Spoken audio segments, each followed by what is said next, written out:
Buenos días, vamos a estudiar hoy Hilchot Eruvin, el capítulo 4. Hasta ahora hemos estudiado quién participa en un Eruv, quién puede impedirlo y cómo resolver distintos problemas relacionados con espacios compartidos. En este capítulo el Rambam analiza una pregunta diferente. Cuando varias personas son considerados un solo hogar y cuándo son considerados hogares independientes. La respuesta afecta directamente quién debe participar en el Eruv, cuántos panes deben aportarse y cuándo varias viviendas son tratadas como una sola unidad, porque hay que entender qué es una unidad, cómo se define eso. A medida que avance este capítulo, el Rambam aplicará este mismo principio a familias, huéspedes, estudiantes, patios conectados, balcones, edificios de varios pisos y otros espacios compartidos. Halajá 1. Cuando los habitantes de un patio comen en una misma mesa, aunque cada uno tenga vivienda propia, no necesitan hacer un eruv, pues todos son considerados como los miembros de una sola casa, así como la esposa de una persona, los miembros de su familia o sus sirvientes no le impiden transportar ni requieren un eruv separado. Así también estos individuos son considerados una sola familia, ya que todos comen en una misma mesa. El factor decisivo aquí no es dónde duerme cada persona, sino dónde está su vida familiar principal. Cuando varias personas dependen de una misma mesa y comen regularmente juntos, la halajá los considera como una sola unidad residencial. Halajá 2. Asimismo, si los habitantes de este patio necesitan hacer un eruv junto con los habitantes de otro patio, solamente deben aportar un solo pan al lugar donde se establece el eruv. Del mismo modo, si el eruv se coloca en una de las viviendas, no necesitan aportar pan alguno. Así como la casa donde se deposita el eruv no necesita contribuir con un pan. La razón es que todas estas viviendas son consideradas una sola vivienda. Entonces, si todos son considerados como una sola casa, entonces también participan como una sola casa cuando se unen con otro patio. ¿Ok? Entonces una sola familia aporta un solo pan.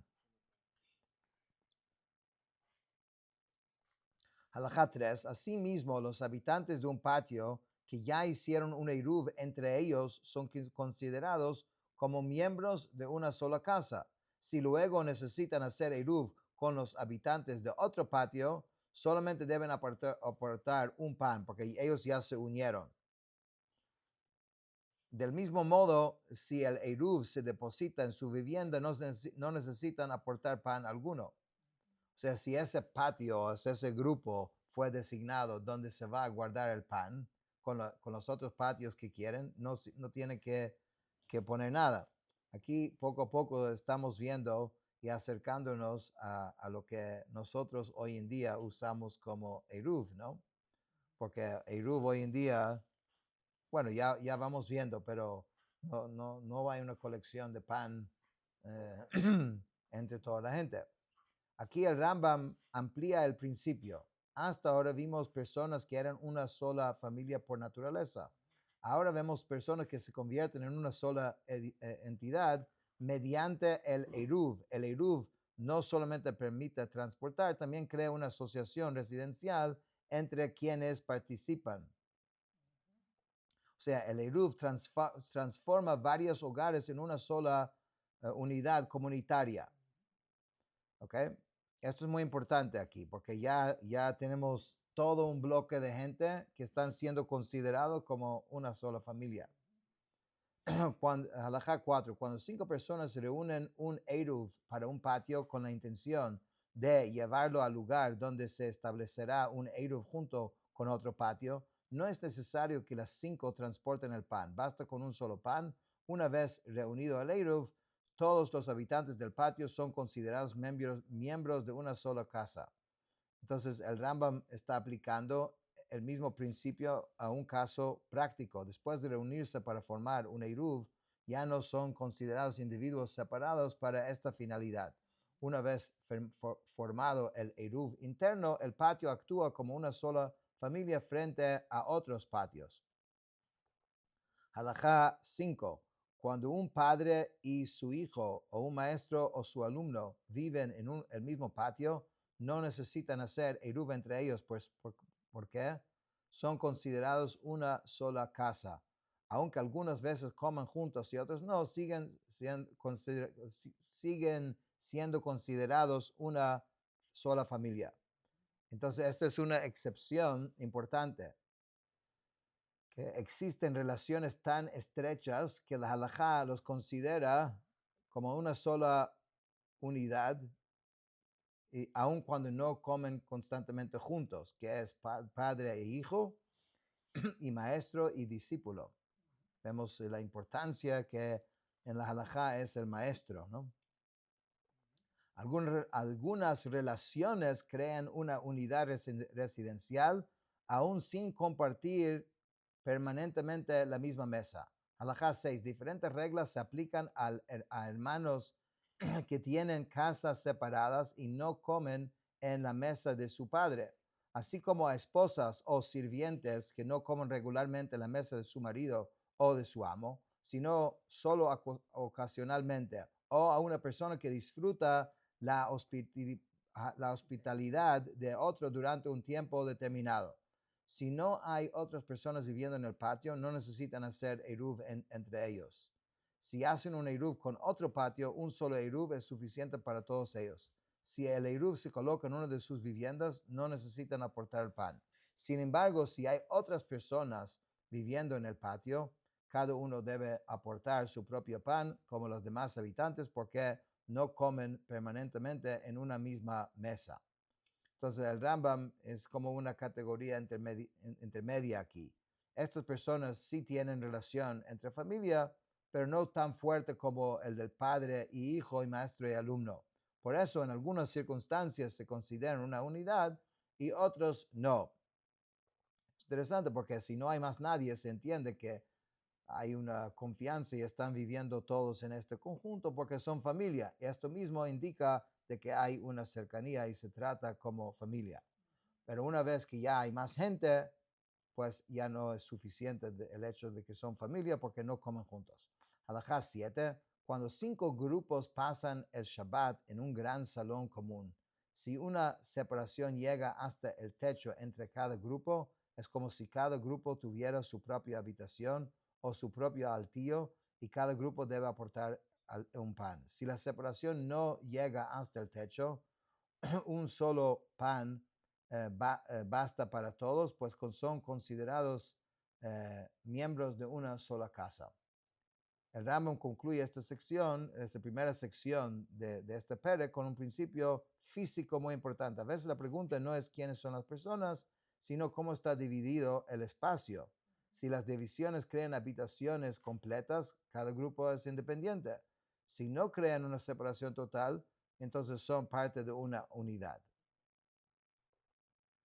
Ok, entonces aquí vimos 3 factores principales: comer regularmente en una misma mesa, relaciones familiares o de maestro educativas especialmente estrechas, y la forma física en que el espacio está dividido. Ahora, en esta próxima sección, el Rambam va a cambiar enfoque y comienza a analizar otra pregunta fundamental: ¿qué lugares son considerados una vivienda a efectos de un eruv y cuáles no? ¿Ok? Halajá 8. Cuando una persona posee en el patio de otro una garita de entrada, una excedra, galería abierta, un porche o un establo, un depósito de paja, un depósito de leña o un almacén, su presencia no impida transportar. Nuestros sabios decretaron que la presencia de una persona impide transportar solamente cuando posea una vivienda en la que normalmente come sus comidas de pan. Un lugar destinado solamente para dormir no es considerado vivienda. Por esta razón, incluso si una persona decide comer permanentemente en una garrita, una exedra, un porche, su presencia no impide transportar porque estos lugares no son considerados una vivienda. Él no convierte esto en una vivienda así necesitando aportar de forma separada. Eso no es la función de esa área, aunque él lo está usando así. Entonces el Rambam está diciendo, no basta con tener un espacio propio dentro del patio, ese espacio debe tener la categoría de una vivienda. La definición halágica de vivienda no es siempre coincide con la forma en que nosotros usamos ese lugar. Halajá 9, cuando existen 10 viviendas, una dentro de la otra, los habitantes de la vivienda más interior y de la que está inmediatamente antes de ella deben participar en el Eruv. Las otras 8 viviendas exteriores no necesitan hacerlo. ¿Por qué? La razón es que dado que muchas personas atraviesan constantemente esas viviendas exteriores, son consideradas como una garita de paso. Y quien vive en una garita de paso no impide transportar. O sea, no se crea, aunque su cuarto es su habitación, pero como los otros tienen que pasar siempre, es como pasillo casi, ¿no? El habitante de la novena vivienda sí debe participar porque solamente una persona atraviesa su vivienda y por lo tanto sigue teniendo la categoría de residencia. Entonces el Rambam aplica el principio anterior a un caso complejo. Cuando un lugar se convierte principalmente en un sitio de paso, pierde parte de su carácter residencial según la halajá. Halajá 10. Todos estos aspectos son importantes a la hora de hacer un Eruv. Son componentes, entonces son muchos detalles aquí, ¿no? Pero el Rambam está estableciendo y explicándonos todos los factores que se necesita, o sea, o que crean la necesidad también de un Eruv. Halajá 10. Cuando hay 2 patios y entre ellos 3 casas conectadas entre sí, y los habitantes de cada patio llevan su Eruv a la casa del medio, los habitantes de estas 3 casas no necesitan aportar por el Eruv, o sea, pan para este Eruv. La casa central está exenta porque ahí se deposita el Eruv. Y dijimos, donde se deposita, no tiene que colocar. Las 2 casas laterales son consideradas como casas de paso para los habitantes de los patios. Aquí el Rambam aplica este mismo principio. Las casas laterales funcionan como acceso, pero por eso adquieren un estatus similar de una garrita o una casa de paso. Halajá 11. Diferentes reglas se aplican cuando hay solamente 2 casas entre los patios. Si cada patio coloca su Eruv en la casa más cercana al otro patio, ninguno de los 2 patios ha establecido un Eruv válido. La razón es que cada grupo colocó su Eruv en la casa de paso de otro patio. Este caso muestra que no toda casa sirve como ubicación válida para un Eruv. El lugar elegido debe tener el estatus adecuado donde lo vas a colocar, ¿no? Tiene que tener realmente el estatus de una residencia. Halajá 12. Aunque uno de los habitantes del patio está agonizando y es evidente que no va a sobrevivir ese día, su presencia impide transportar hasta que le otorga una participación en el pan del Eruv por medio de otra persona. Asimismo, cuando un menor posee una vivienda en el patio, aunque no pueda comer un volumen equivalente a una aceituna, su presencia impide transportar hasta que sea incluido en el Eruv. La presencia de un huésped, sin embargo, no impide transportar. Entonces, Rambam está enseñando algo sorprendente. Mientras una persona sigue siendo legalmente propietaria de una vivienda, conserva su importancia halágica, no importa su edad o su condición física. Halajá 13. Cuando uno de los habitantes de un patio abandona su casa y pasa Shabbat en otro patio, incluso en uno cercano, si no tenía intención de regresar durante ese Shabbat, no impide transportar. ¿Cuándo se aplica esto? Con respecto a un judío. Respecto a un no judío, su presencia sigue impidiendo transportar incluso si pasa Shabbat en otra ciudad. a menos que se alquile su dominio. La razón es que puede regresar durante Shabbat. No tiene, nada le impide regresar. Aquí el Rambam conecta esta halajá con lo estudiado en el capítulo anterior al no judío, respecto al no judío. Ok, entonces estamos todavía en el tema de quién es considerado residente de un lugar. Para un judío, la intención de ausentarse puede eliminar temporalmente su condición de residente. Para un no judío, los sabios fueron más estrictos. Halajá 14, cuando el propietario de un patio alquila casas a otras personas y deja en cada vivienda ciertos objetos o mercancías, los inquilinos no impiden transportar. La razón es que el propietario conserva autoridad sobre todas las viviendas y todos son considerados como sus huéspedes. ¿Cuándo se aplica esto?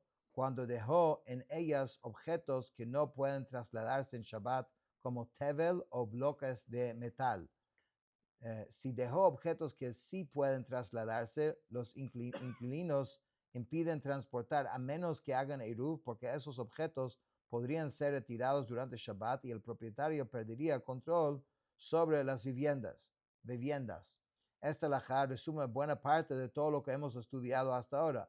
La pregunta no es solamente quién vive ahí. La pregunta es quién conserva autoridad sobre la vivienda. Mientras el propietario mantenga una presencia real y irreversible en la casa, los demás son considerados huéspedes suyos. O sea, el control y la autoridad sobre una vivienda pueden ser tan importantes como el hecho de vivir en ella. Entonces, esta, vamos a decir, es la segunda sección, que aquí estamos hablando que se considera una vivienda. Y aprendimos que no todo edificio tiene categoría de vivienda. Los lugares de paso pierden parte de su estatus residencial. La propiedad y el control pueden ser tan importantes como la ocupación física. Un huésped generalmente no crea problemas de eruv. Una persona que posee una residencia sigue siendo relevante aunque sea menor o esté agonizando, y el caso de no judíos sigue requiriendo reglas especiales.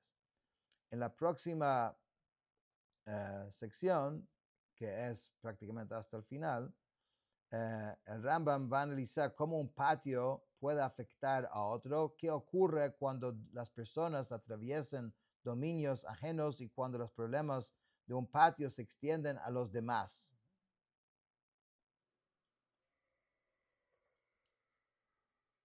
Ok, dice así.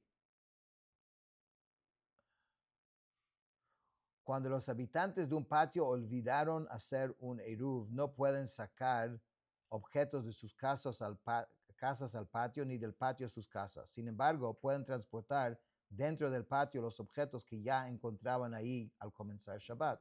Asimismo, cuando los habitantes del patio hicieron un eruv entre ellos y los habitantes de un porche o de un piso superior hicieron un eruv entre ellos, cada grupo puede transportar dentro de su propio dominio y sus extensiones, pero no de un dominio a otro sin un eruv conjunto.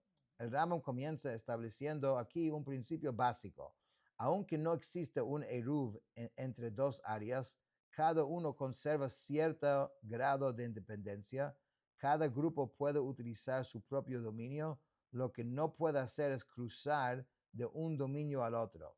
O sea, la ausencia de un eruv no elimina el dominio propio de cada grupo, solamente impide la conexión entre dominios.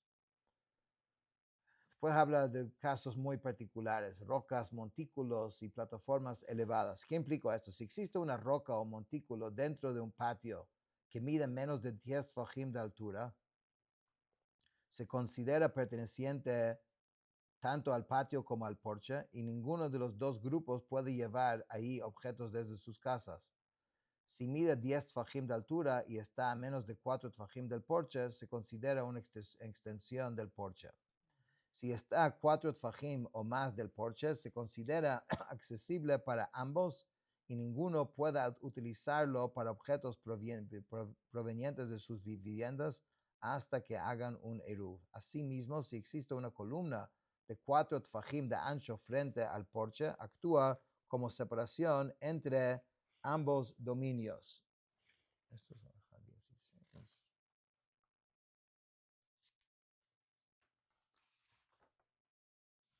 Ok.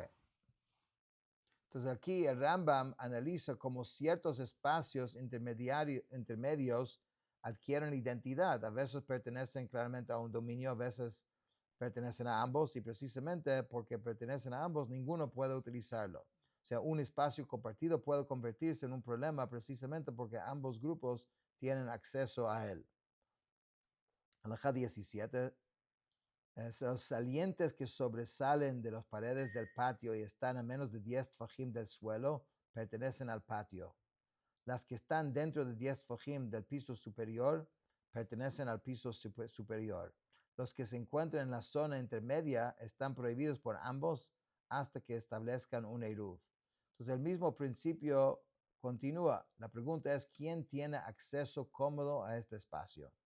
La halajá suele asignar el uso a quien tiene el acceso más natural. Cuando ninguno tiene una ventaja clara, el espacio queda restringido para ambos. Entonces la cercanía y facilidad de uso ayudan a determinar la pertenencia halágica de un espacio, aunque quizás la alcaldía diga que otra cosa, ¿no? Halajá 18. Cuando existe una cisterna en el patio, si está llena de productos que no pueden trasladarse en Shabbat, se considera como una roca o un montículo. Si la estructura que la rodea tiene 10 tfajim de altura y está cerca del porche, se considera una extensión del porche. Si está llena de agua, los habitantes,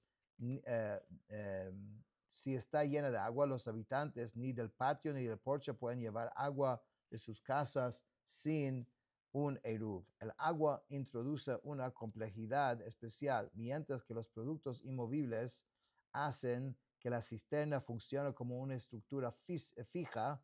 El agua precisamente aquello que las personas desean extraer y transportar. Entonces el uso práctico que se da a un espacio puede modificar también su importancia halágica. Pues ahora va a hablar de patios interior y exterior. Okay. Ahora el Rambam pasa a uno de los modelos clásicos de Eruvin, un patio interior cuya salida depende de un patio exterior. A partir de aquí veremos cómo los problemas de un patio pueden extenderse al otro. Cuando los habitantes del patio interior hicieron Eruv y los del patio exterior no, los del interior pueden transportar y los del exterior no. Los del exterior hicieron Eruv y los del interior no, ninguno de los dos puede transportar. Si ambos hicieron su propio Eruvin, cada uno puede transportar en su propio patio, pero no entre ambos. Aquí es un principio nuevo. El patio interior depende físicamente del exterior. Por eso sus problemas pueden afectar al exterior. La dependencia física crea dependencia halágica también. Si ambos patios hicieron Eruv por separado y un habitante del patio exterior olvidó participar, los habitantes del patio interior siguen permitidos. Pero si alguien olvidó participar, vive en el patio interior, ambos patios quedan afectados. Entonces, esto es la misma regla que antes. El problema nace del patio interior. Como sus habitantes atraviesan el patio exterior, el problema se expande. Halajá 21. Si ambos patios hicieron un único Eruv y este fue colocado en el patio exterior, cualquier persona que olvidó participar puede solucionar el problema cediendo su dominio.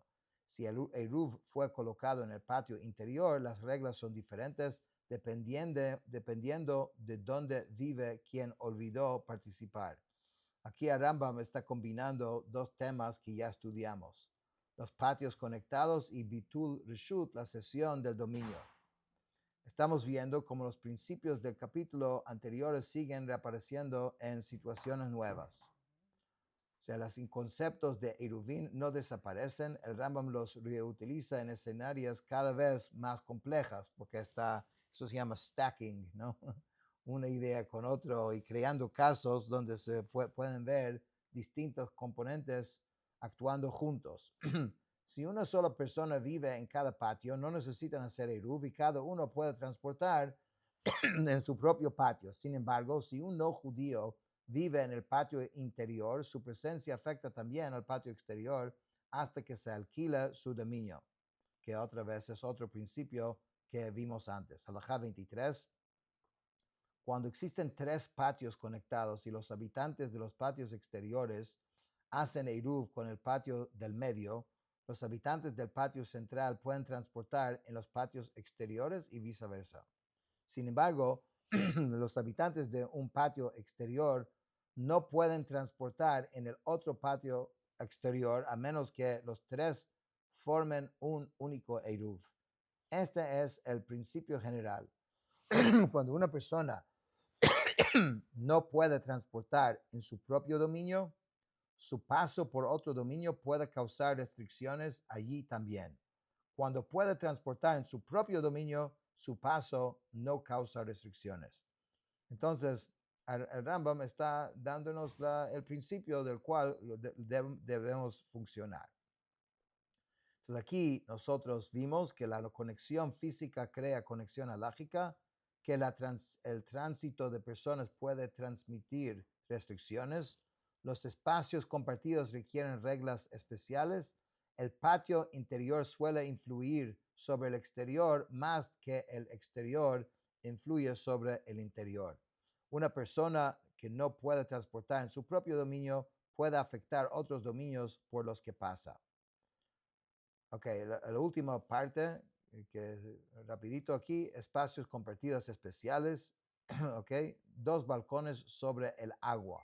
Cuando existen 2 balcones sobre una masa de agua, uno encima del otro, aunque cada uno haya construido una partición de 10 tfajim que descienda hacia el agua, si ambos balcones están a menos de 10 tfajim de distancia uno del otro, sus habitantes tienen prohibido sacar agua a menos que hagan un único eruv. La razón es que debido a su proximidad, ambos balcones son considerados como un solo balcón. Si la distancia entre ellos es mayor de 10 fajim y cada grupo hizo su propia eruv, ambos pueden sacar agua. Aquí pueden ver el dibujito. Es que el agua está abajo y quieren sacar agua de ahí. ¿Sí? Ajá, muy bien. Alajá 25.